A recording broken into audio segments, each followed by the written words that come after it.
You're listening to the Low Pressure Podcast, the podcast for skiers. Presented by CMH Heli Skiing and Peak Performance. The Low Pressure Podcast is sponsored by CMH Heli Skiing, where you can choose from 11 unique locations and experiences, including 4, 5, 6, and 7-day signature trips, the brand new single-day trips. You can do small groups with just you, 4 friends, and a guide, or the private and exclusive, where you get the whole place just to yourself. So find your next adventure at cmhheli.com. The Low Pressure Podcast is also sponsored by Peak Performance. There are many ways to make it down a mountain, but the best line is your line. And the adventure is there, so make it yours. Visit peakperformance.com and get the gear to unlock your free ride spirit. All right, we are coming at you from left field today. Way out of left field. Left field florist with Izzy Lynch, starting with the puns right off the bat. So for those of you watching on YouTube, we are in your floral shop. Yeah, flower shop. Yeah, here we are, flower and plant shop. Pretty sweet, right on the main drag here in Revelstoke. Yeah. I didn't know if it was going to be in one of the side streets, but I'm like, oh, it's prime location. It's pretty too. Central. It's good. Yeah. So why are you a florist now? Good question. Where did that come from? Well, it came out of left field, hence the name of for the real? shop. Oh yeah, that's it. Nice. I didn't even have to get to that question. Yeah. Amazing. Yeah, totally. No, I was finishing up my maternity leave with my second child, right. Fitz. And I was basically like really dreading going back to working on a computer all day. And so I had been working for Protect Our Winters Canada, which I absolutely loved. Loved the work, felt amazing about it. I loved the team that I worked with. It was like a very purpose-driven job. Well, let's dig into it. Okay. So I was going to bring that. See, I didn't even need my notes. I told you I wrote the notes, but I already knew everything. So let's dig into that. So usually these episodes kind of jump around a lot. Okay. Right? Great. I try and keep it on track, or at least come back to where we are. Right. So let's start with Protect Our Winter. So quick backstory we can get to. You've been a skier for many, many years, pro skier for many, many, many years. And we'll get to why I'm here shortly, but you've worked with Protect Our Winters for a long time. Were you on the board as well? I wasn't on the board, but I was the program director. For Protect Our Winters Canada? Yeah, for Protect Our So Winters how did that come about? That job? Yeah, so I was there, 2018 when it first came together at that Toronto ski show. We kind of were there for the first bit, and I've just kind of been an ambassador, kind of on the outskirts, on the fringes, right? Involved as much as I can be, sort of thing. But you were kind of full on right within the organization, right? Yeah. So I was kind of Dave Erb, who was the executive director at the time, called me up and he said, Greg Hill gave me your phone number. We're looking for someone to help on staff with POW. And he said, you'd be great for the role. And at the time I had this really awesome kind of like, I was just doing like kind of marketing, consulting, doing my own thing, plus skiing. And I felt like I had a pretty good thing going, but I was definitely missing like that, like something that felt really good, like purpose. Purpose. Yeah. So I kind of looked more into POW and learned more about it. And it had been something I had always had on my list of things to get more involved with, but just had not really. Because you're friends with Rubens, right? You can't really not be. Totally. And Greg, too. Yeah. And of course I care about the environment and climate change and stuff. I just hadn't Did they peer pressure you into this job? Yeah, they were like, you better do this or we won't be friends with you anymore. Yeah, no. So anyway, Dave, we had this kind of really unofficial interview, and then we had an official interview, and then he offered me the job, and I took it. And I just thought, this seems like a great opportunity. In the past, I had worked in a lot of I've obviously worked in the outdoor and ski industry for a long time, but I've had also worked in the nonprofit space. Because I started a nonprofit way back. What was that? It was called the Live It, Love It Foundation. You're good with names. And I didn't know that. I can't take credit for that name, but it was all about like adaptive adventure and helping youth with spinal cord injuries and other like life-changing injuries that had led to disabilities get out in the outdoors. Right. So we ran like outdoor camps mostly for young people who had hurt themselves mountain biking and skiing. And we did it in Whistler, and we would take them bungee jumping and like quadding and kayaking and all this stuff that you typically don't get to do when you're in a wheelchair, or maybe when you're first in a wheelchair, you think, I'll never do fun things like that again. Right. So we would bring them together, and we had like a sports psychologist there, and we would do yoga and do everything. So I co-founded that organization and ran it for a few years. So it was kind of nice to come back to like the nonprofit space. Right. And then that's POW. perfect that you'd already gone through it. You understand how the organization works. Totally. You know, like the back end, like the business part of it, you know, like we need to mail this, and we need to apply for this grant, or this is how this needs to be organized, and this is how this needs to be presented, et cetera, et cetera, et cetera, et cetera. Exactly. And so it felt like at the time, like all of my past job experience was just coming together in this perfect, this nice little harmonious job thing. offer. Yeah. So it was great. And I worked there for 3 years, I think. And it was very intense. We grew so much in those 3 years. So fast, right? Because it was you started 2019, like right before COVID or right around COVID? It was right. It was the year before COVID. So that was like its second year when it was like totally. We're still getting people to sign up at like booths. Yeah. You know, and that's where the majority of the signups were coming from at that point. Yeah. And it really took off in that time. So it was a great experience and lots of work. And overwhelming. Pretty overwhelming. Like I was definitely burnt out when I went on my mat leave. The first one? This was for my second mat leave. When I went on my first mat leave, that was almost 7 years ago. I was working for Micah Heli at the time. Right. So a bit of a difference leaving heli ski industry to work in climate change, but felt good about that.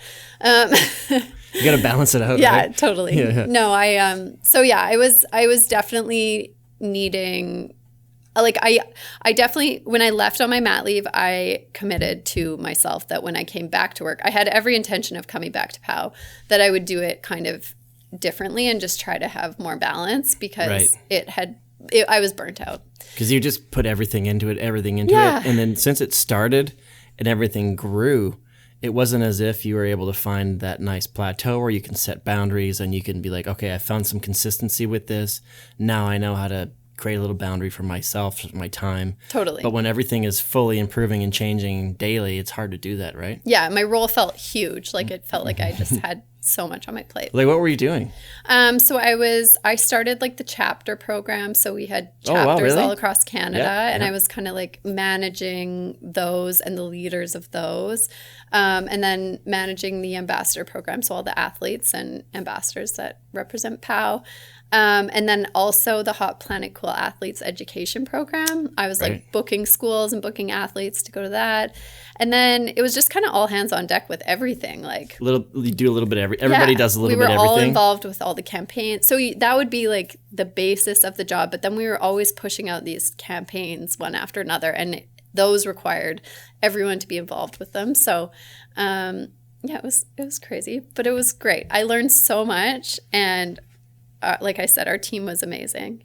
But it was a lot of this, like just sitting at my keyboard. Clicking, clacking. Yeah. Right? And I think just as an athlete at the core, like I have had a lot of moments where I'm like, is this what I am meant to be doing? It's a bit soul sucking for me to be on my computer all day, every day. Even though, it is tied into what you are doing. It's amazing how little people talk about it. Maybe like in podcasts is the place to do it, but obviously within social media and whatever. But like being a skier, it is a job. Oh yeah, the really, really good ones, the ones that you see with the really good sponsorships, and the ones that you see that get all the good trips, and they know how to write emails really, really well. Yeah, better than most that are just as good skiers, but maybe don't have the same visibility. Yeah, it's the emails. Yeah, and just being on it, and I think I think that's why a lot of my projects have gone through and been supported, is because I know how to write emails and write a deck and show kind of like what the return on a project is going to be. And so, it is super important. So now, all right, So that's covered the POW stuff. So this is a good little segue into the reason why I'm here is, so I was in Calgary because I went out to Golden for their opening day. The West Kootenays Rockies right now are pretty dry. You can ski, but it's not great. So I go visit my family in Calgary. I was planning on going to a couple little resort hops. Athlete here, athlete there. Oh, you call one guy. Oh, I'm going to Utah. Call another guy. Oh, the mountain isn't even open here. Right. That sort of thing. So, since I do them in person, I always like to take that as as a reason to go ski somewhere or go visit somebody. I have no problems doing that. But I was like, all right, who have I got for, I need an episode coming up soon. I've got a couple, but I need another one. Holidays are coming up. And I'm sitting on the couch looking at Instagram, and I see this post from you, and it's like finding space. It's the days of finding space as a token female on a ski trip, because those days are kind of over. So I read a little bit of it, and the way you had it set up, in my mind, I was like, oh, this is the retirement post. This is the retirement post. It's like, I've been doing this for so long, and it's great to see the improvement and equalization, et cetera, et cetera. I'm just paraphrasing, obviously. You guys can go and read it yourselves. And I'm thinking in my head, I'm here. Oh, good for her. Right on. Well, good run. Sad to see it happening, but best of luck in the future. Sort of. This is what's going in my head. And I read a little bit farther. It's like, skiing's done everything. I've been a mom. It's hard to balance this, but I'm diving back into skiing full time. And I'm like, yes. Did I say that? I'm like, well, that's what I gathered from it. Like I said, fully paraphrasing. And I'm reading this, and I'm like, oh, this is awesome. I'm like, this is the exact opposite of what I initially thought it was. Right. And I'm like, I'm calling Izzy right now. So I literally called you. I'm like, I want to talk to you about this. So let's talk about this. Yeah. I think, the post was very much just me having gone through this, I'm like 6 years into being a mom now. Right. It's been a transition phase. You were like you were one of the first. It's kind of a thing now. It's kind of a thing now. Yeah, there's for a whole sure. there's like a whole subcategory of like pro skier moms now, which is so awesome. But like I said in my post, there's no like roadmap for us as like we're aging. Like I'm not that old, but we're getting older and we're evolving as humans. We're becoming parents. We're becoming like we're taking on more responsibility, and there's no I don't have a lot of other pro skiing moms to look up to. There are some for sure, but it's the thing. Ingrid and there's a lot of some of the Jackie American girls. And Elise just did a movie. There's they did Greta that. now too, awesome. but they don't all live in Revelstoke. No, everyone's spread Sweden, out. Tahoe, Whistler, Revi, it's almost like there's the token mom skier. Yeah, totally. So you've gone from now one. I'm just a token mom. Now you've gone from one token to another token. It's great. That one's working. But it's cool. It's really neat to see maybe Ingrid might have been the first one. Ingrid, yeah. And I called Ingrid when I was first pregnant with my first son, and I was like, how do you tell your sponsors you're pregnant? What do you do? Because it hadn't really been done before. Yeah, and she gave me lots of advice. Did you ever have to make the call hey, I just blew my knee or I injured my leg? Because I heard... Yeah, I've been lucky. Well, that's good. Because there's that conversation that I've heard people tell me about, I was worried I was going to get dropped because I hurt myself or I got injured, blah, blah, blah. I've never heard that I was worried because I'm having a kid. Well, you just don't know because there's no, at that time too, there were no pregnancy clauses in contracts or anything. And now there is, a lot of, a lot of companies have, evolved and started. For real. Pregnancy clauses? Yeah. So that's wild. But it makes sense. Well, it's important. I mean, any other job you have, especially in Canada, maternity leave is a real important, serious thing, right? And what? So before you get, I'm going to interrupt you a little bit because my brain's spinning. So was this something that was brought up by the athletes, looking ahead of time? Do you know how this was generated, or is it because some of these athletes are starting to have kids and the sponsors are I should put this in there, or is it more athlete driven? You know what? I don't know. I think a bit of both. I know Burton is really well known for their support of their mom athletes and female athletes in that sense. And I wish I knew more about this. I know Kimmy Fasani just did a talk at Sister Summit about this exact topic. Right. And I think they pushed to have this. And I wasn't there, but my sister was there, and she said, you know, Kimmy's advice to the younger generation of girls is like, if you are thinking of having kids, then you should make sure these things are in your contract. And some examples are, well, for example, Arc'teryx, when I first had a kid, there was nothing in the contract, but they were very supportive. And they were like, take the time you need. Do what you got to do. Do what you got to do. But it was kind of like unofficial. And then the second time around in my contract, there was lots of language around like just support throughout maternity leave, and also like they would pay for you to bring a companion on any trip if you were breastfeeding mother. Really? That's awesome. So I had an athlete summit. Fitz was 4 months old, week-long athlete summit in Whistler, and I was able to bring Justin, and like so I could go to all the things. I could go out skiing and stuff like that because my partner was there and he could take care of our baby. So it was great. Kudos to Arc'teryx. Yeah, for sure. Can you imagine if like 10 years ago even? No.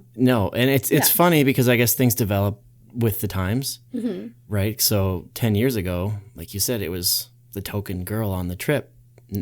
It wasn't, oh, there's a bunch of our athletes are now. For sure. Like if it's hard to think about if someone, would they have been dropped? I guess I don't really know. I mean, I lost a sponsor right after I had my first son. Did you? Should we call them out?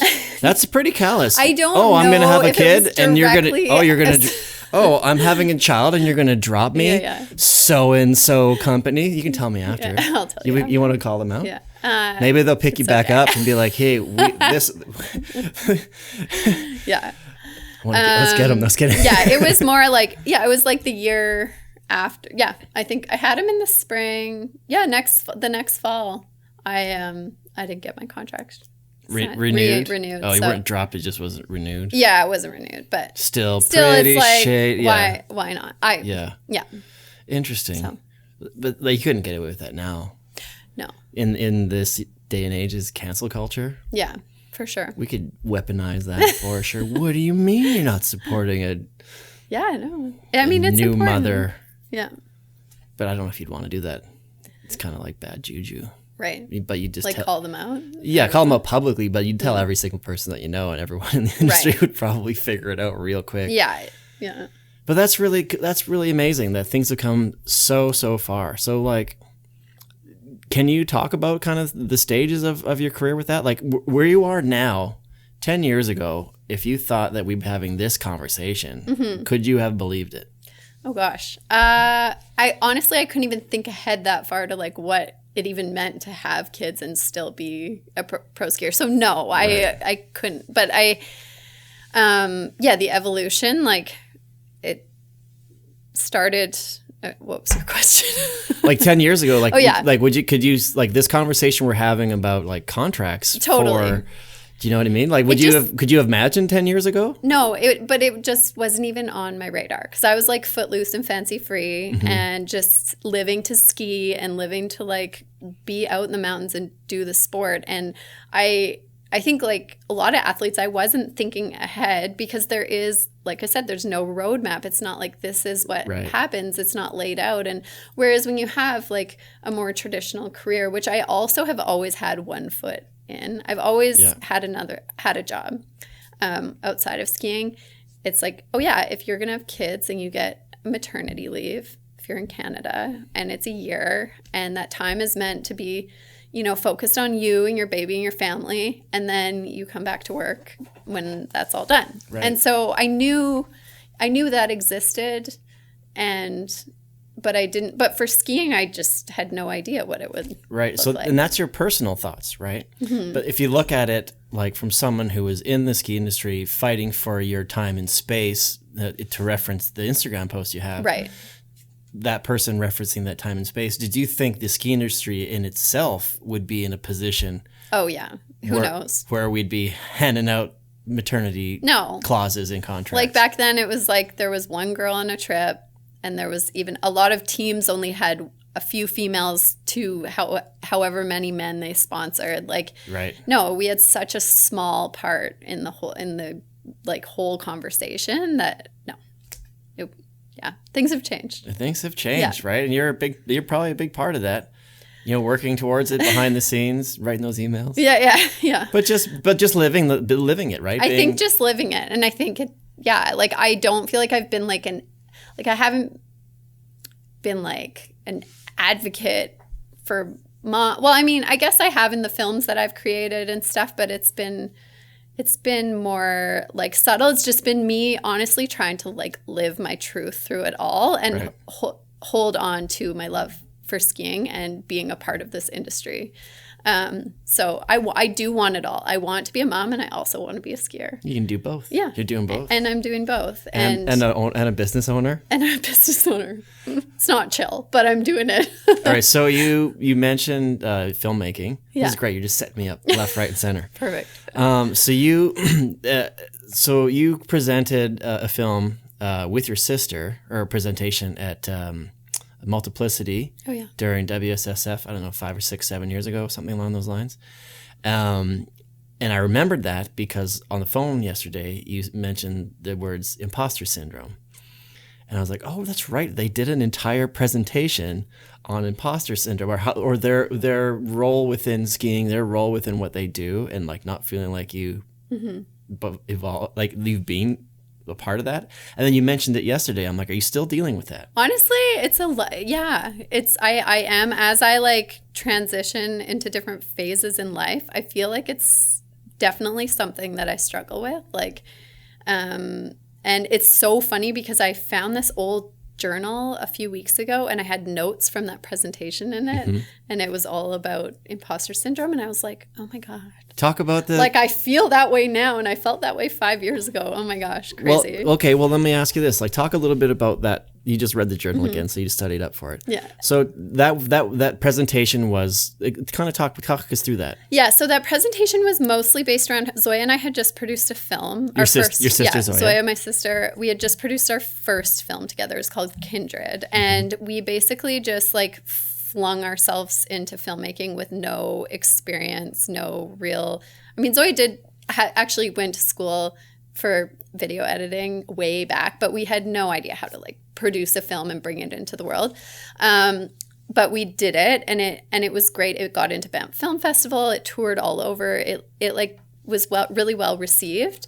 And so then, we did this presentation at Multiplicity just about the feelings of imposter syndrome and how like no one really knows what they're doing. We all feel like we don't know what we're doing, but we just need to do it and let go of that and really own who you are. Like until you say, I am a filmmaker, and you truly like believe it, you're... Do you ever really though? No, I know. That's the thing. Like last week we were chatting with Katie Burrell, or a Yeah. couple weeks ago we were talking to Katie Burrell, and she had a moment in there. She was talking about like they had a person who has like no credits, no director credits, really a no-name person who like, this is Hollywood taking a chance on someone who hasn't really had any track record. But everybody feels it. That's kind of a very similar, very similar situation. But everybody kind of goes through that, I think, a little bit. Everyone feels it, and I think the more you just recognize everyone feels it, the more you can just be at peace with that feeling and be like, it's okay. No one really, like, no. I mean, there are people with lots of confidence. There's a lot of there's a lot of people with way too much confidence. Yeah, like maybe they need a little bit of this imposter syndrome, right? Have you ever used it like as a tool because in the last 20 minutes we've already talked about so much that you've accomplished, right? Like so much. Do you know what I mean? Do you think it's like a driver for you, like a tool to move you through these projects that you're doing? Maybe it's like some people can get through things with that, unwavering confidence. Like I remember, to keep on the same kind of topic, is Shannon Corsi, who did Nexus last year.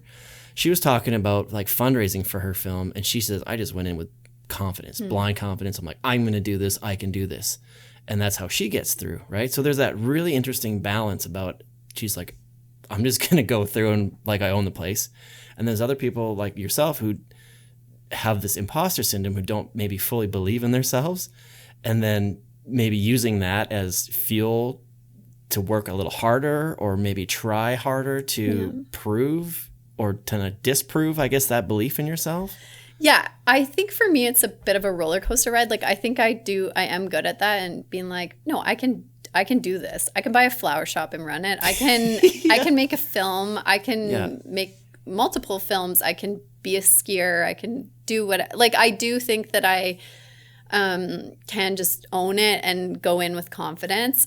But I think that with that, there are always those moments where you're like, am I really doing this? Like, I think like the quiet, and I don't think the imposter syndrome, it's not like an overpowering voice in my head that's like, you suck and you can't do anything, or you, it's just, it sneaks up on me at different times. Is it more of like a post project kind of thing? So it's like, you know, when you're when you're in a creative process and you're building something, doing something, in order for you to continue through it, there's usually not that voice saying, oh, you shouldn't be doing this. This isn't right. You just want to do it for the sake of the project. This is exciting to me. I enjoy this. And then as soon as you've completed, now you're in this space, and you've created this thing in this space with all of these other people who have been doing it forever, for such a long time. And you're like, oh, do I actually belong here? Totally. Is that maybe what? Totally. Like we're like at, you know, Banff Film Festival presenting our film, and I'm like, do they all know that we're just like,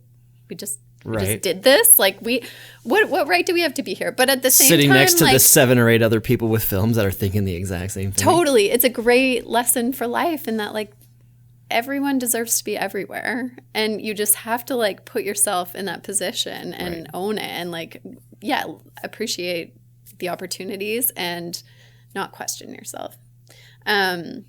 Too much.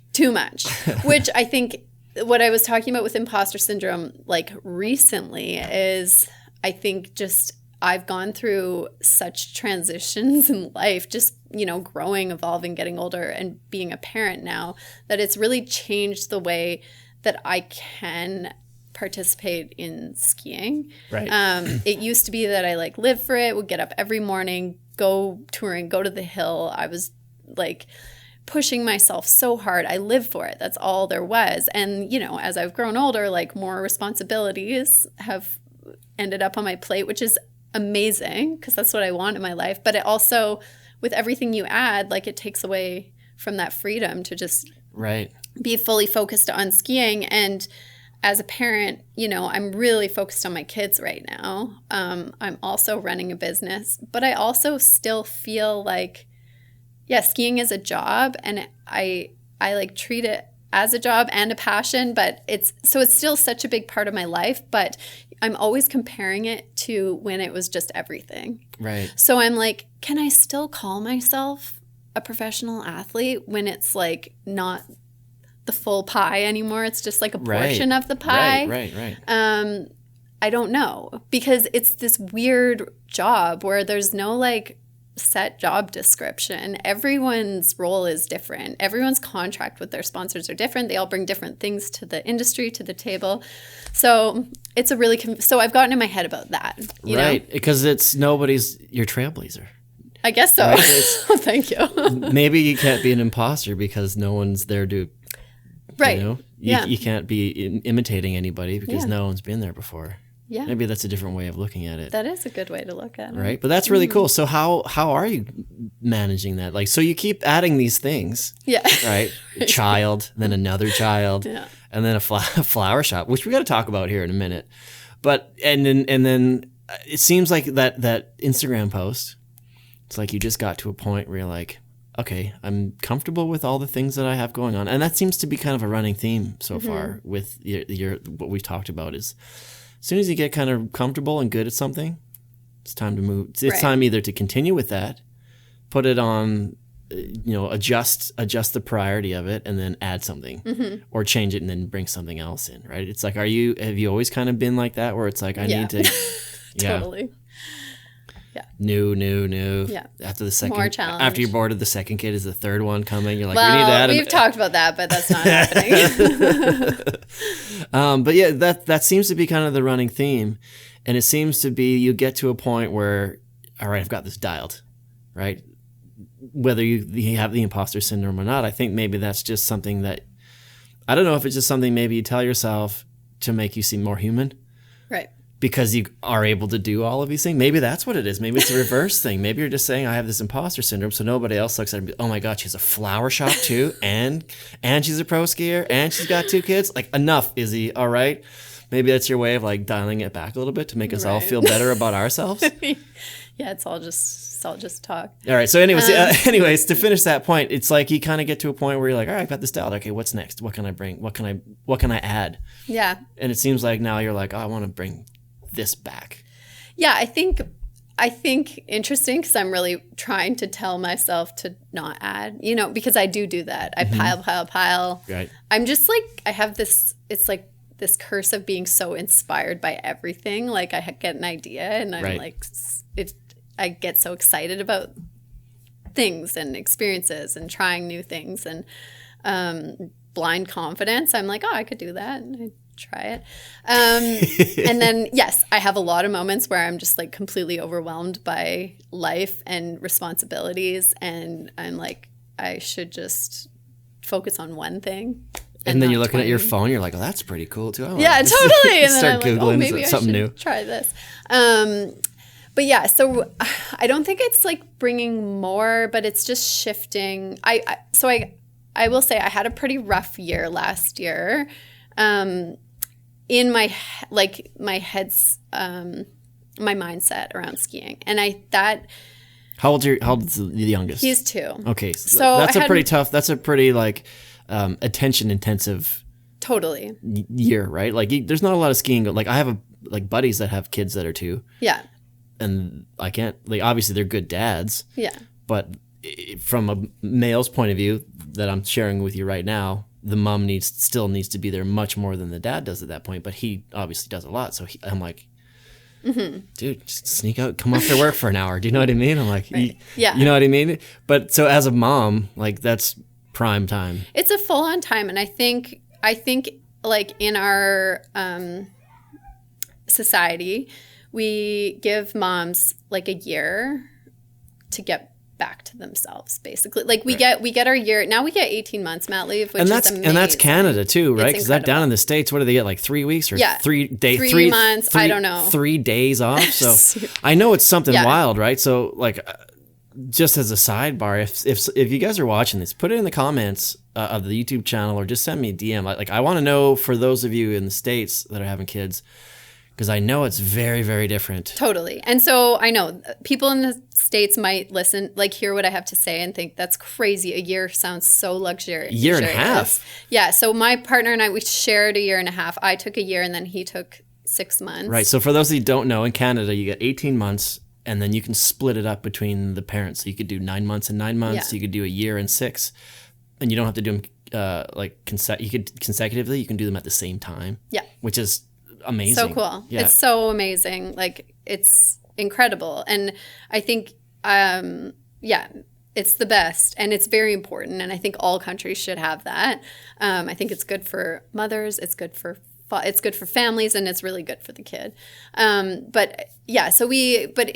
I think in my mind, we like give moms a year and we're like, hey, just fully focus on your kid. We're not going to ask too much of you from society. But then once that year's up, oh, you should be back to normal. Like you're back. Like you are who you were before having a kid. Right. That's what it feels like to me. And I think last year I was like, okay, I'm a year in. I'm going to buy a business because I should be back full energy. And then also just like ski wise, I had a couple things where I was like not included in projects that I, previously may have been included in. And there were just a few things that happened that made me kind of like really question if I still belong here. Right. And it was a struggle for me because I was like, I feel like I've worked really hard to like establish yourself. Establish right? myself and then show that even though I'm a mom, I'm still like putting the work in and part of this world. And maybe the content I'm putting out now is a bit different. Like I did Motherload and then we did a series after that. But I was like, I've been a mom for 6 years. I've made 3 film projects. Like we've been working hard doing this. I was filming when I was pregnant. I was filming when I was a month postpartum. Like, so there were just a few instances where I wasn't like fully included in things that I felt like I probably would have been included in before. And it really like hit me hard. And Get the blood boiling. I could see. Yeah. Like it's still like, it's still. So anyway, it bugged me a lot last year, and it made me question my place in the industry, my place with my sponsors, and Like, do I have to do this myself? Why? You're right. Yeah. And just like, what do I have to do to show how committed I am to this? Right. You know? Were you questioning kind of what their perception of your worth was? Yes. Right. Yeah, totally. And again, it's like, who knows? Because it's so hard. Like, we're all so different. And that's why, we are like part of the teams, because they try to build teams that are really diverse and like interesting and speak to different audiences and stuff. But because of that, it can be like so gray and to like what your actual responsibilities are and what you're supposed to be doing. Right, because there's just so much going on. It's so unsure. Yeah. Right. So I just felt, I like clarity. I like to know like, okay, this is what your tasks are. And I like to like know that I'm doing a good job and stuff like that. Right. So I like the same. Yeah. Yeah. With this, for some companies I've worked with, sometimes it's like a lot of direction, which I really appreciate. And every once in a while a pat on the back and some feedback, which is so overwhelmingly like appreciated. Yeah. When you as you know, as a business owner, right, you get people that are like, hey, this is great, cool, thanks, you know what I mean? But you do all that work behind the scenes, and you got your husband too, but he's your husband, doesn't count. Do you know what I mean? Right? But when you have someone that actually comes to you and says, hey, or writes you a letter, an email, like, you really, your bouquet or your service, it really made my day. Like, there's that, oh my God, there's that validation. Yeah. That you totally. need. You know what I mean? It's like you almost crave it, right? So it's like I'm the same way. So it's when you're on this path, and like you said, it's kind of gray or beige or whatever you want to call it, because there's so many things going on. Everybody has a little bit of something. There's no specific point. Mm-hmm. So it's not like, hey, great job on this thing that you did specifically that we needed you to do, because everybody's kind of involved. So you're still kind of like muddled. Yeah. Right? Yeah. It can be tricky sometimes. Right? Yeah. Especially if you're already a bit questioning like yourself. So moving forward then, now that you've got this new, focus and this energized drive to go back into the ski industry, are you going to be able to approach these companies and approach these partners and approach these projects and say, this is what I want to do? Yeah, well, I think my Instagram post the other day was that my drive is to just bring like the joy back, right, for me. And for me, that's like, I can't pretend to be someone I'm not, or in a phase of life that I'm not. Like, I can't pretend I'm 25 and I have, like no strings holding me back. Right. I need to just be me. And if there's value in that to the industry and to the companies, then that is great. And you as having, and I think you is one that has a specific role or a specific purpose in what you're doing. Yeah. Right. And I think that's what you're trying to say is like, I'm happy to be a pro skier and do my thing, but I don't want to get lost in the background. I don't want to, you can't see the forest for the trees. I don't want to be the forest. I want to be a tree. Yeah. And I just want to be me. Like, I just want, I don't know. I don't like, it's so interesting because I'm just in this phase of life where I'm like, is what I have to offer, I don't want to travel away from my kids full time at all. My risk tolerance, I still love to get out there and get after it when the conditions are right. Mm-hmm. So things are different now, and it's just so interesting because there's no roadmap to this like evolution of an athlete. Right. I've said that 5 times. I'm sorry for repeating myself. No, that's why you're. I think that therein lies the challenge that you're seeking. Mm-hmm.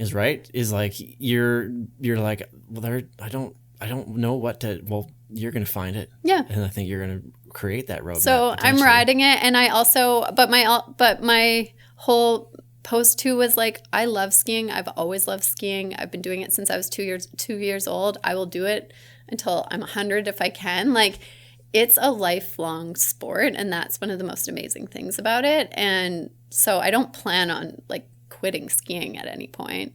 So I don't know. We'll see. We'll see what happens. But yeah, basically my goal and my focus for right now is just like doing it for the joy of it, doing it because I love it. Like some days I love skiing groomers with my kids. Some days I love having a huge day in the past. Some days I just want to like, go hit cliffs off the resort. Like but I want it to just be like very true to what I want to do. Right. Yeah. That's exciting. So yeah, I don't know. And I'm not afraid. I think last year I was feeling this like real fear of losing it all, like just not being a part of it anymore. Full on FOMO.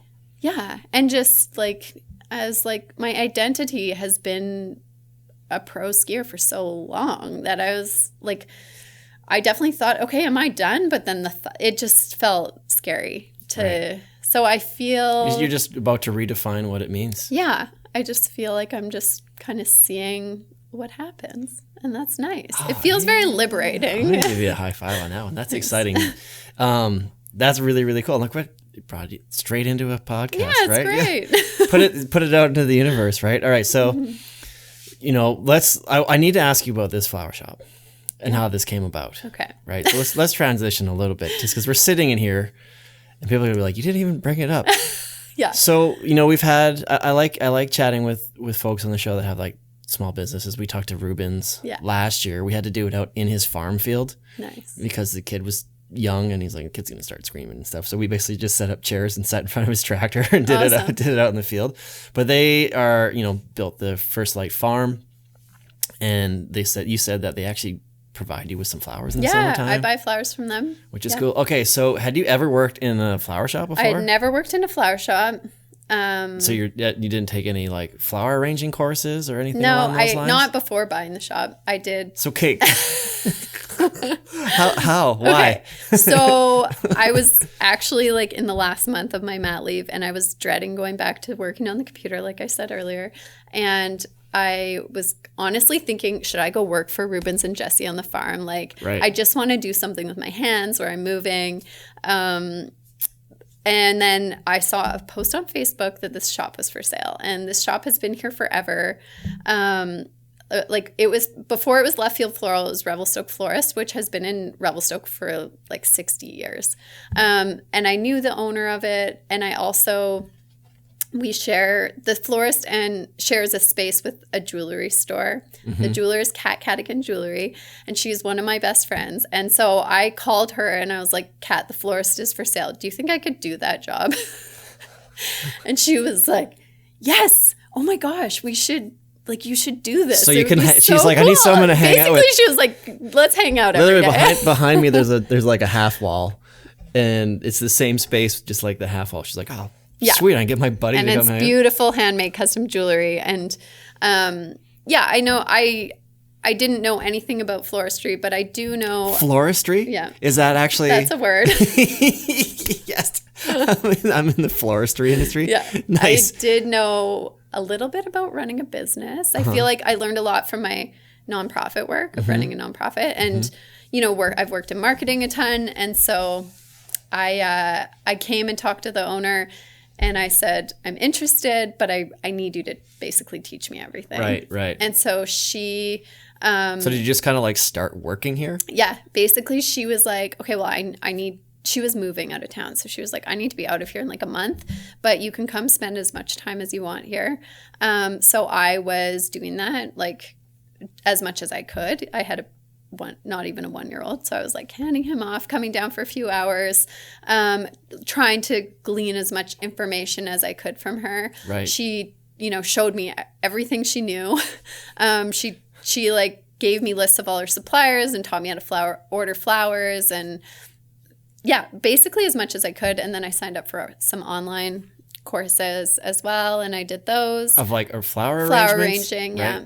Yeah. Like that's just one small aspect. Small aspect. So it's like, hey, have you ever run a brick and mortar before? No. So you never run a brick and mortar before. You have to learn about ordering and insurance and like electricity and lighting and how to set things up and ordering. And then this is all behind the scenes for an industry or a job that you've never really done before it was either. That like people insane. spend their whole lives studying floristry. Like that's crazy. That's so wild. But I'm like, I've always been really creatively driven, and I feel like I like I don't know, making things and putting things together.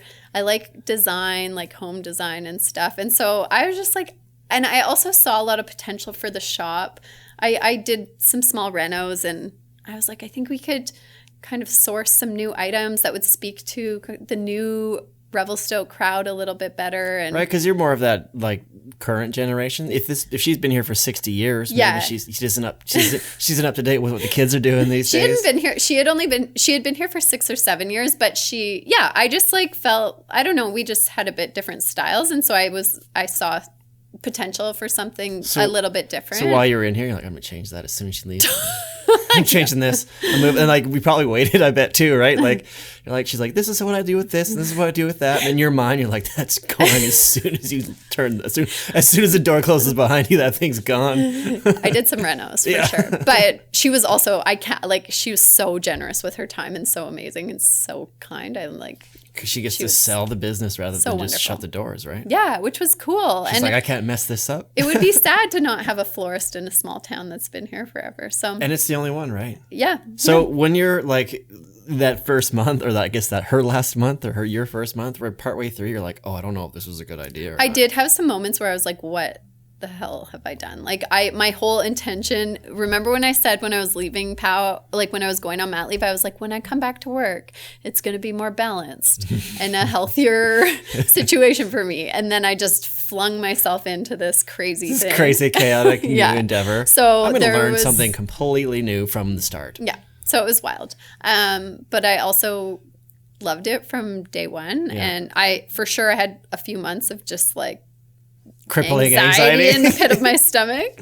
But I feel it's so great because now I'm a year and a bit in. So I bought the shop in August last year, and then I closed for a couple months and did renos, reopened in October. And so now I'm over a year in, and I've just noticed like as soon as I started passing over months I had already done in the shop, I was so much more comfortable. I was like, okay, I've done a Thanksgiving before, and I've done a Mother's Day. I've done a Mother's Day. I've done a Christmas. Like I'll go into Valentine's Day with way more.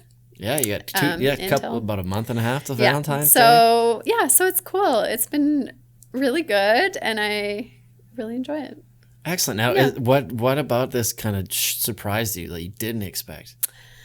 Oh gosh. Is like flowers the main driver? Yes, it is. It isn't like pots and knickknacks and. I don't know the official name for them all. Yeah, like home goods and So I sell a lot of home goods. That's better. Goods, home goods is knickknacks for men. Yeah. I actually, when I took over, I was like, I'm not going to do plants. Like there are so many other stores in town that do sell plants. But like potted plants. Yeah, I sell house plants. But then I realized, and I was like, I can't handle taking care of any other things. Like orchids and stuff like that. I have 2 kids. Right. I don't want to keep anything else alive. But then I realized, no, plants are actually a really good opportunity. I can source like really amazing different plants and big plants that other people don't sell. Put a big old markup on them. Yeah, it's great. It's fun, and they're always changing the stock and stuff. So, yeah. So that surprised me, I guess, that I'm really doing a lot of plants. But no, it's mostly flowers and plants. What's been the biggest challenge? Sourcing stuff, like the actual sourcing of the flowers, or is that anything to do with the business? That's like the hardest part. I mean, oh gosh, what's the biggest challenge? It's pretty great if you don't know right away. No, unless they're all giant. There's challenges. so many challenges. I mean, I think I have a vision for where I want things to be, and just getting it there, like having the time. Really, time is the biggest challenge. I feel very limited in my time. I want to give all my time to everything in my life. Like I want to give all my time to my kids. I also want to give all my time to my business. I also want to give all my time to getting myself outside and adventuring. Skiing career, and right? Skiing. So just balancing those things is the biggest challenge. Right. Mm-hmm. So what do you have planned next? What's the next giant project you're gonna start? Nothing. So you're almost at the 2-year limit for your. I'm riding this one out. I'm enjoying. This one is great, and I really came in with the mindset of I need to create systems and be really organized so that I can leave. I'm not like fully chained to this place and right. You have like staff, get really you have staff good. members? I have staff and they're so awesome. Do you hire staff members that have like, oh, you have like 3 years experience in a florist? I'm like, do you know you have That more, would be nice, do you know you but have I more haven't. experience than I do? I have had one woman work in here she worked as a florist in Austria for a long time. Right. And she's amazing and she teaches me lots of things. And I think I just try to be very transparent and humble and like, right. I'm just learning.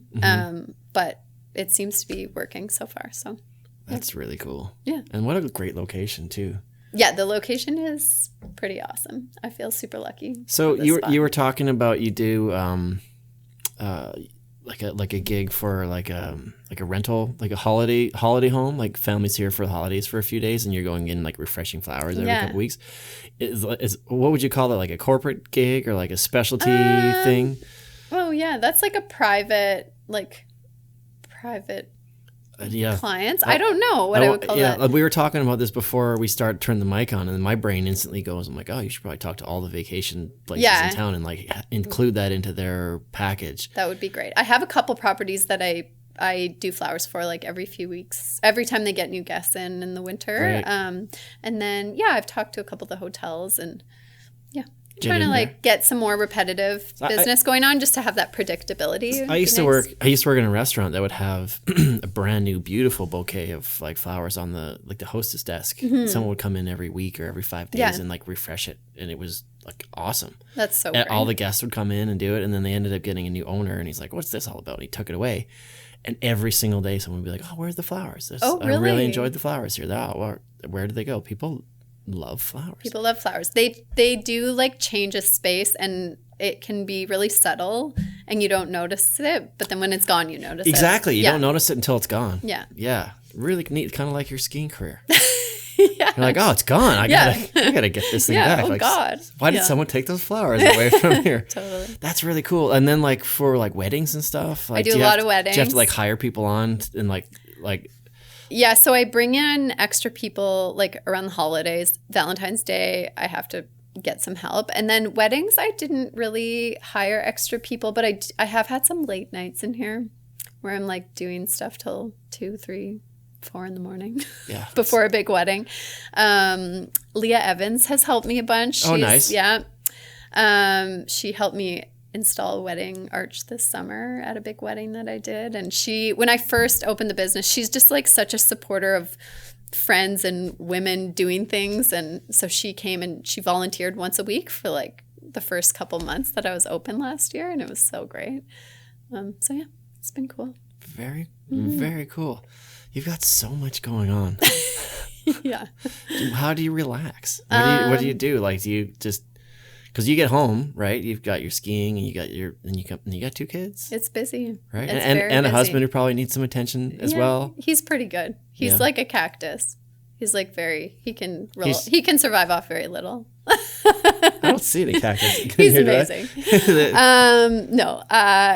It's my time is like it's full. My life is full. Yeah. It's full of amazing things. That's pretty and wild. Sometimes I get really tired.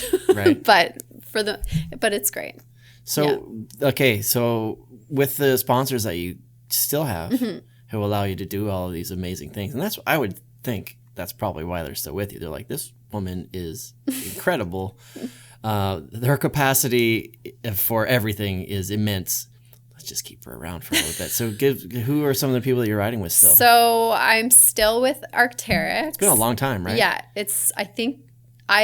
I'm pretty sure this year is the 10th year. And that's cool because they've gone through a huge transition as a company themselves in the last 10 years from like tight, weird, schemo, like alpine nerd stuff to like really popular but really functional, kind of cool jackets and stuff. Yeah, right? It's awesome. Yeah.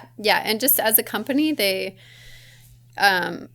awesome. Like helping support film projects and creative projects and community projects. I was talking to someone the other day. They're almost like the Red Bull of the garment industry, right? They're kind of like North Face is kind of on their own. Has always been kind of the pinnacle of like the gear brands or the outerwear brands where they produce a lot of their own content. They've got that really strong team. They got a really strong kind of like a I guess, concept of brand, like brand concept and how they run it.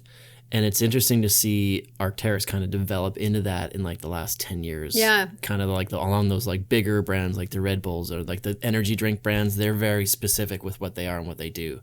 Yeah. North Face has been like that to a lesser extent, I guess Patagonia too, but now kind of Arc'teryx is moving into that space.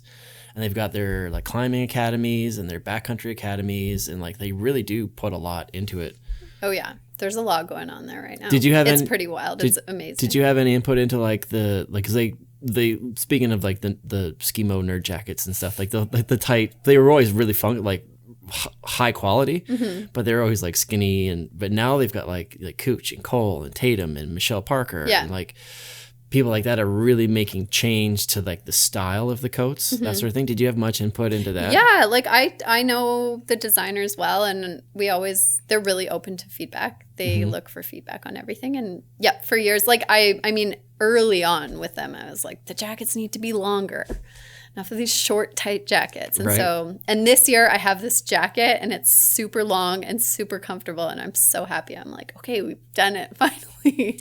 But so it's really great. It's nice having, I think one of the coolest things about being with Arc'teryx is just that they're based in Vancouver. And so I have like, you can really connect with them. You can go to the design center and go to the offices and connect. The team with all manager the people lives in behind. Golden, doesn't he? Yeah, he does. East Revy? Yeah, totally. He's kind of between Golden and Squamish. So and just having been with the brand for 10 years, I've gotten to know people that work in all different aspects of I'm surprised you haven't company. got in there and started like taking over somebody's job. I kind of like this. Let me get in there and see how this works. Yeah. Well, I mean, that was a thought in my head. I was like, maybe I'll just try and transition into a role with the company. Like you do a company role, right? Yeah. But then honestly, this place, the flower shop came up and I was like, no, I want to try something different. Like no more Zoom calls. Right. I just want to try it and just see. Because that allows you to get that productive energy out that you need to get out while still being that skier without having the overlap. Yeah. Right? Yeah. It's interesting. yeah. Yeah, totally. Again, who are you skiing for? So I'm with Atomic now. Yeah. Or nice. I've been with Atomic for a while too. Yeah. Yep. Nice. Yeah. Yeah. It's great. There you go. Yeah, totally. And they're great. And then contracts, like maternity contracts with them too? It's a little different with them. I do feel like as I was saying, like my time is more limited. I've put a lot of energy into my relationship with Arc'teryx, and they've really supported my projects over the years. And like all 3 like film projects I've done have been primarily supported by Arc'teryx. I've nurtured that relationship a lot.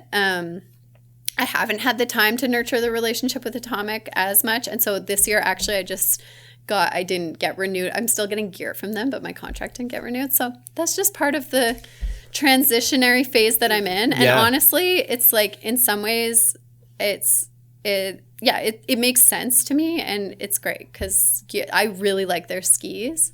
And it's a bit less. And that's kind of the stage that people go through. Like I had this conversation with Ian McIntosh the last time we spoke, and he's like, "Look, I've had him on 3 different times. First episode, 100th episode, 200th episode. Wow! And every conversation is very different because he's in a completely different position in his life. And the most recent one we spoke about, he was talking about, all right, so like, I'm going to get to the point where I'm starting to get into guiding, and now I'm going to get to a point where, I'm not necessarily going to be getting paid for my sponsors. That's fine. You got to give the up and comers, give the kids those contracts, but I'm still going to need gear. Yeah. So being able to like foster and then keep those long-term relationships is like really, really key. And that's the second time I've heard somebody be like, yeah, that's just kind of what I'm easing into it, and that's, I understand what's going to happen. We all get it, but I'm still going to make sure I can get skis for myself and for my kids, so that sort of thing, right? So that's pretty cool. Yeah, it's good. And I think like I'm still going to be out there skiing and hopefully still bring value as like a local ambassador for their brand. So right. Well, it's a demographic that until now hasn't really been filled. Like like if you want to see representation in skiing, well, there's moms now. Yeah. Right? And there's ripper moms. Yeah. Like ski moms. Yeah. I dig it. Which like there always have been, because like I look at my mom and she's always been a ripper mom, but just was never really, she just did it under the radar. Yeah. So enough. there's always been lots of Ripper moms. It's just they're being like spotlighted more now, which I think they're getting the really attention cool. now. Yeah. Yeah. Yeah, it's great. That's really cool. All right. So do we have any film projects that are bubbling? No.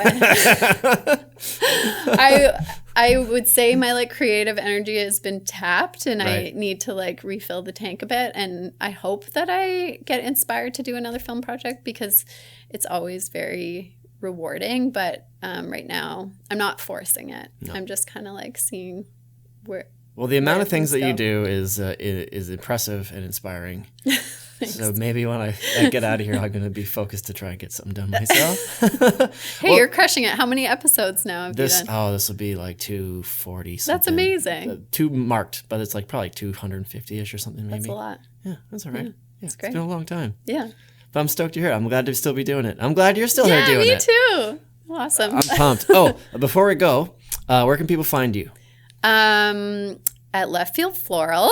Yeah, right here in beautiful downtown Revelstoke. 211 Mackenzie Ave, Revelstoke, British Columbia. The new official LPP remote studios. Yeah, in Left Field Floral. Or Revelstoke Mount Resort, Tread the Resort. Mm-hmm. Yeah. And then Instagram. Instagram or social media, do you use that a lot? Obviously you did enough because I'm here. Yeah, I'm not that old. No, I do. At Izzy Lynch it's Izzy _ Lynch. Double underscore. Yeah.